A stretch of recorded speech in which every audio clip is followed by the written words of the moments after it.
BJP போன்ற மதவாத கட்சிகள் ஆட்சிக்கு வரக்கூடாது என்று தடுப்பதற்காக சில நேரங்களில் எங்களுடைய பயணத்தில் சில மாற்றங்களை செய்கிறோம், சில ஆதரவுகளை மாற்றுகிறோம். இதெல்லாம் அகில இந்திய அளவில் உள்ள கட்சி அகில இந்திய பார்வையோடு எடுக்கும். அகில இந்திய காங்கிரஸ் கட்சி மத்தியிலே ஆட்சி இருப்ப சில முனைப்புகளை செய்வோம். ஒவ்வொரு மாநிலங்களும் எங்கெல்லாம் வாய்ப்புறோம் அங்கெல்லாம் காங்கிரஸ் கூட்டணியில் இருக்குது, எங்கள் தலைமையிலையும் கூட்டணி இருக்குது, வேறு மாநில கட்சி தலைமையிலையும் கூட்டணி இருந்திருக்கோம். இதெல்லாம் ஒரு பரந்துபட்ட வரலாறு. இதுதான் இந்த நடைமுறையை தொடர்ந்து நாங்கள் பின்பற்றுகிறோம். அது தமிழகத்திற்கு எது தேவை என்பதை அகில இந்திய காங்கிரஸ் தலைவர்கள் உறுதியாக பரிசீலிப்பார்கள்.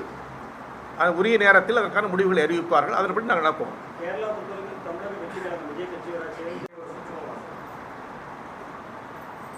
கூட்டணியை பற்றி அகில இந்திய காங்கிரஸ் கட்சி தலைமை தான் முடிவு செய்யும்.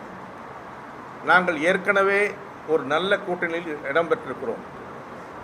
இந்தியா கூட்டணியின் தமிழ்நாடு தலைவராக மாண்புமிகு முதலமைச்சர் மு.க. ஸ்டாலின் அவர்கள் விளங்குகிறார்கள். அவருடைய தலைமையில் இந்த கூட்டணி கடந்த சட்டமன்ற தேர்தல், பஞ்சாயத்து தேர்தல், நாடாளுமன்ற தேர்தல் என்று வரிசையாக தமிழ்நாட்டில் ஒரு மிகப்பெரிய வெற்றியை தமிழ்நாட்டு மக்கள் இந்த கூட்டணி தலைமையை ஏற்று இந்த கூட்டணிக்கு ஆதரவாக வழங்குகிறார்கள். ஆகவே இந்த கூட்டணி தொடர்ச்சியாக வரும் 26 ஒரு மகத்தான வெற்றியை பெறும் என்பதில் நாங்கள் அழுத்தமாக இருக்கிறோம், நம்பிக்கையோடு இருக்கிறோம். அந்த நம்பிக்கைக்கு உதாரணம் கடந்த 4 ஆண்டுகளில் தமிழ்நாடு முதலமைச்சருடைய ஆட்சியின் சிறப்புகளாக பொருளாதாரத்துறையில் இந்தியாவிலேயே முதன்மை மாநிலமாக மாறியிருக்கிறது. 9.69 விழுக்காடு முதன்மை மாநிலம் தமிழ்நாடு. இதை மத்திய அரசாங்கத்தினுடைய புள்ளி விவரங்கள் தெரிவிக்கிறது, மத்திய அரசாங்கம் ஒப்புக்கொள்ளுகிறது. அதை போலவே பல்வேறு துறைகளில் இந்த மாநிலம் சிறந்து விளங்குவதற்கான அறிகுறிகளை, ஆதாரங்களை மத்திய அரசு வெளியிட்டிருக்கிறது. இவைகள் இது அத்தாட்சி. ஆகவே இந்த ஆட்சியுடைய மக்கள் நலத்திட்டங்கள் எங்களுடைய கூட்டணி இந்தியா கூட்டணிக்கு பெரிய வெற்றியை தரும் என்று நான் நம்புகிறோம். மாநில அரசாங்கங்களுக்கு கொடுக்க வேண்டிய நிதியைத்தான் தமிழ்நாட்டுக்கும் கொடுத்திருக்கிறார்கள். அதுதான் உண்மை ஒன்று. ஆனால் அதிகமாக கொடுத்தோம் என்று சொல்வதில் உண்மை இல்லை.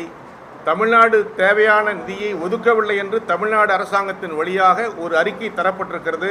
அந்த அறிக்கையை படித்து பாருங்கள், உங்களுக்கு தெரியும். நீங்கள் தான் பேப்பர்லையும் போடுறீங்க. நண்பர் தங்கம் தென்னரசு, தமிழ்நாடு நிதியமைச்சர், தமிழ்நாட்டுக்கு வரவேண்டிய தொகை வரவில்லை, நிதி வழங்கப்படவில்லை என்று பெரிய பட்டியலை வாசிக்கிறார். அதன்படி மத்திய அரசு வழங்க மறுக்கிறது. அதற்கு காரணம் பிஜேபி அரசு யாரெல்லாம் பிஜேபி அரசோடு இணக்கமாக இல்லையோ, மாற்று அரசியல் கட்சிகள் இருக்கிறார்களோ, அது காங்கிரஸ் இருக்கலாம், திராவிட முன்னேற்ற கழகம் இருக்கலாம், சிபிஐ சிபிஎம் இருக்கலாம், இப்படி மாற்று கட்சி அரசாங்கம் இருக்கிற அவர்கள் மாற்றாந்தான்மை மனப்பான்மையோடு பார்க்கிறார்கள் என்பதுதான் எங்களுடைய பார்வை. அதுதான் சரியானது. ஆகவே பிரதமர் மோடி அவர்கள் தமிழ்நாட்டுக்கு நிறைய தடவை வரணும்.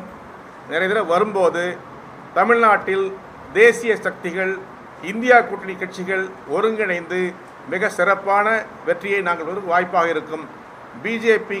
பிஜேபி அரசாங்கத்துக்கு தமிழ்நாட்டில் வேலை இல்லை என்பதுதான் கடந்த தேர்தல்களில் இந்த தமிழ்நாட்டு மக்கள் வழங்கியிருக்கிற அத்தாட்சி.